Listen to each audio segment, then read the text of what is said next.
Same दुख जो वो आपको दे रहे हैं वही दुख आप भी उनको दे रहे हो। एक वाइफ है, एक हस्बैंड है, हस्बैंड हमेशा सोचेगा कि वाइफ उसको दुख दे रही है, वाइफ हमेशा सोचेगी हस्बैंड दुख दे रहा है। कौन किसको दे रहा है? बच्चे पेरेंट्स को दे रहे हैं कि पेरेंट्स बच्चों को दे रहे हैं? कौन किसको दे रहा है?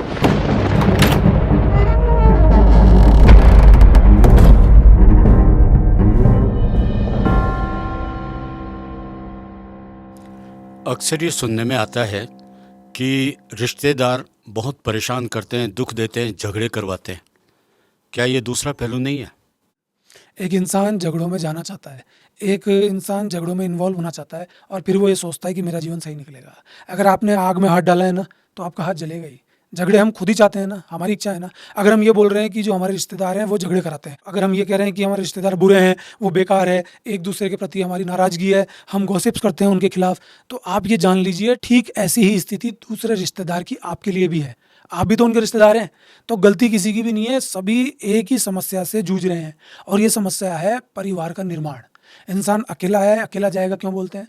अगर वो किसी की ज़िंदगी में प्रॉब्लम क्रिएट करेगा, अगर वो उसको जीने नहीं देगा, बार बार परेशान करेगा, ऐसे प्रपंच रचेगा जिससे कि उसकी सांसें दूभर हो जाएं, उसको समस्या आ जाए और वो बिल्कुल परतंत्र होकर अपना जीवन जीने लग जाए, तो ऐसे रिश्तेदारों में फूट डलेगी, आपस में लड़ेंगे। तो थोड़ा कारण खुद का भी है कि खुद भी हम नहीं चाहते। आप देखना कई लोग ऐसे भी हैं जो फालतू नाटकों में इन्वॉल्व ही नहीं होते, वो अपने जीवन से मतलब रखते हैं। कोई आया, मुस्कुरा के बात कर ली, कोई चला गया तो चला गया। ज़्यादा इन्वॉल्व होंगे, ज़्यादा उनके साथ उठने बैठने की कोशिश करेंगे। हम सोचते ही ना कई बार कि वाह, हम तो इनके साथ पिकनिक मनाने चल जाएं, वाह हंसी खुशी के पल इनके साथ जी लें। तो जितने पल इनके साथ जीने की कोशिश करेंगे, उतना ही उल्टा कर लीजिए, दुख आपके साथ साथ ही आ जाएंगे। क्योंकि सेम दुख जो वो आपको दे रहे हैं वही दुख आप भी उनको दे रहे हो।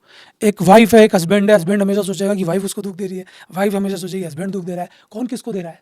बच्चे पेरेंट्स को दे रहे हैं कि पेरेंट्स बच्चों को दे रहे हैं? कौन किसको दे रहा है? तो हकीकत यह है कि जो संसारिक दुनिया के रिश्ते हमने बना लिए हैं इस पृथ्वी पर आके, हमारा इंसानियत का रिश्ता तो है, लेकिन पारिवारिक रिश्ता नेचुरल नहीं है, ये हमारे द्वारा बनाया हुआ है। जो भूतपूर्व में लोग पैदा हुए होंगे उनके दिमाग में ये व्यवस्था आई होगी कि ऐसे कुछ लोग साथ रहें, जो ब्लड रिलेशन वाले लोग हैं वो साथ रहें, तो ये परंपरा आगे चलती रही।